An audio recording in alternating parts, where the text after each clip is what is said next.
High friends welcome to my channel. आज के आमरा जानबो जेंडार सम्बन्धे। जेंडार बा लिंग काके बोले, कय प्रकार, एगुलो सब आमरा आजके जानबो। चलो भिडियोटा शुरू करा जाक। आमरा प्रथमेई जानबो जेंडार बा लिंग काके बोले, माने what is gender. J noun बा प्रोनाउन द्वारा स्त्री, पुरुष बा अचेतन बा जड़ पदार्थके बोझाय ताके जेंडार बा लिंग बोले। মানে স্ত্রী বোঝাতে পারে, পুরুষ বোঝাতে পারে, কোনো জড় পদার্থ বোঝাতে পারে, তাদের সবাইকে একসঙ্গে বলা হচ্ছে জেন্ডার। যেমন দেখো আমি এখানে কিছু এক্সাম্পল দিয়েছি, বয়, গার্ল, বুক ইত্যাদি। জেন্ডারের প্রকারভেদ বা টাইপ অফ জেন্ডার। জেন্ডার চার প্রকার, মানে চার রকমের। ম্যাস্কুলাইন জেন্ডার মানে পুংলিঙ্গ, ফেমিনাইন জেন্ডার মানে স্ত্রীলিঙ্গ, কমন জেন্ডার উভয় লিঙ্গ, আর নিউটার জেন্ডার মানে ক্লিব লিঙ্গ। হোয়াট ইজ ম্যাস্কুলাইন জেন্ডার বা ম্যাস্কুলাইন জেন্ডার বা পুংলিঙ্গ কাকে বলে? যে নাউন বা প্রোনাউন দ্বারা পুরুষ জাতিকে বোঝায় তাকে ম্যাস্কুলাইন জেন্ডার বা পুংলিঙ্গ বলে। মানে পুরুষ বা ছেলেদের বোঝাচ্ছে তাকে বলবো ম্যাস্কুলাইন জেন্ডার। যেমন boy, father, husband, man, Ram, uncle, যে কোনো ছেলেদের বোঝালে সেটাকে বলবো masculine gender. What is feminine gender বা ফেমিনাইন জেন্ডার বা স্ত্রীলিঙ্গ কাকে বলে? যে নাউন বা প্রোনাউন দ্বারা স্ত্রী জাতিকে বোঝায়, স্ত্রী জাতি মানে মেয়েদের বোঝায়, তাকে বলা হয় ফেমিনাইন জেন্ডার বা স্ত্রীলিঙ্গ।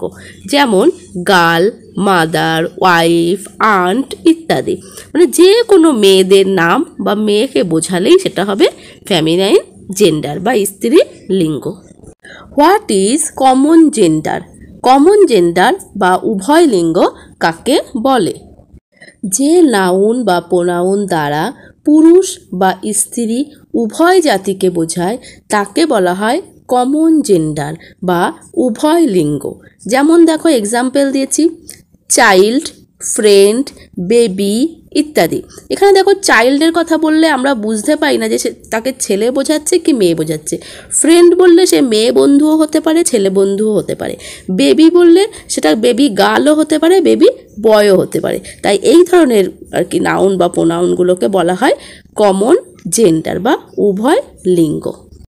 হোয়াট ইজ নিউটার জেন্ডার বা নিউটার জেন্ডার বা ক্লিব লিঙ্গ কাকে বলে? যে নাউন বা প্রোনাউন দ্বারা অচেতন বা জড় পদার্থকে বোঝায় তাকে নিউটার জেন্ডার বা ক্লিব লিঙ্গ বলে। মানে কোনো জড় পদার্থ, যাদের কোনো প্রাণ নেই, অচেতন জড় পদার্থ যাদের প্রাণ নেই তাদের বলা হয় neuter gender.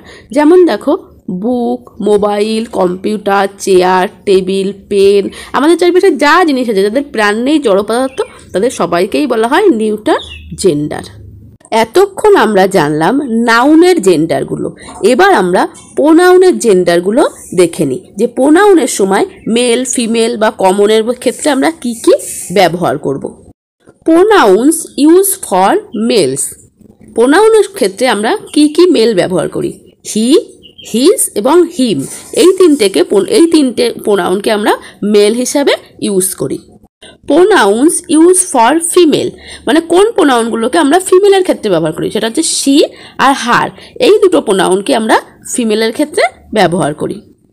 Pronounce use for both male and female, মানে মেল এবং ফিমেল দুজনের ক্ষেত্রেই ব্যবহার করি, মানে কমন জেন্ডার, কমনের ক্ষেত্রে ব্যবহার করি। সেই সময় আমরা কোন প্রোনাউনগুলোকে ব্যবহার করি? I, me, you, we, us, they, them, your, এই কটা প্রোনাউনকে আমরা মেল এবং ফিমেল সবার ক্ষেত্রে ব্যবহার করি।